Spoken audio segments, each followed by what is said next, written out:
Difference between relations and functions. ഇപ്പോൾ relation നോക്കാം. X എന്ന് പറയുന്ന ഒരു സെറ്റ് ഉണ്ട്, വൈ എന്ന് പറയുന്ന ഒരു സെറ്റ് ഉണ്ട്. എക്സ് എന്ന് പറയുന്നത് ഒരു ഇൻപുട്ടാണ്, വൈ എന്ന് പറയുന്നത് ഒരു ഔട്ട്പുട്ടാണ്. അതായത് 1 എന്നൊരു ഇൻപുട്ട് കൊടുത്തപ്പോൾ നമുക്ക് 2 എന്നൊരു ഔട്ട്പുട്ട് കിട്ടി. അപ്പോൾ ഇത് 1, 2 റിലേറ്റഡ് ആണ്. അതുപോലെ 2 നോക്കിയാൽ 2 3ലേക്കും റിലേറ്റഡ് ആണ്, 4ലേക്കും റിലേറ്റഡ് ആണ്. അതായത് 2 എന്നൊരു ഇൻപുട്ട് കൊടുത്തപ്പോൾ നമുക്ക് 2 ഔട്ട്പുട്ട് കിട്ടിയിട്ടുണ്ട്. 3 അതുപോലെ ഒരു ഔട്ട്പുട്ട്, 4ന് അതുപോലെ ഒരു ഔട്ട്പുട്ട് തന്നെ. അപ്പോൾ റിലേഷൻ എന്ന് പറഞ്ഞാൽ നമ്മൾ ഒരു ഇൻപുട്ട് കൊടുത്താൽ 2 ഔട്ട്പുട്ട് വരുന്നതാണ് റിലേഷൻ.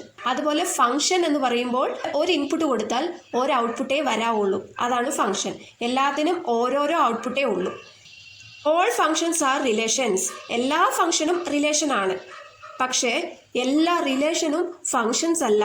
അപ്പോൾ ഇവിടെ നമുക്ക് എല്ലാം റിലേറ്റഡ് ആണ് അല്ലേ. ഇപ്പോൾ ഇത് ഫംഗ്ഷൻ അല്ല. ഫംഗ്ഷൻ എന്ന് പറയുമ്പോൾ ഒരേ ഒരു ഔട്ട്പുട്ട് മാത്രമല്ലേ വരുള്ളൂ. ഈ ഫംഗ്ഷനെ നമുക്ക് റിലേഷൻ ആണെന്നും കൂടി പറയാം. കാരണം ഇവിടെ ഓരോന്നിലും റിലേറ്റഡ് ആയിട്ടുണ്ട്. അപ്പം നമുക്ക് എല്ലാ ഫംഗ്ഷനും റിലേഷൻസ് ആണെന്ന് പറയാം.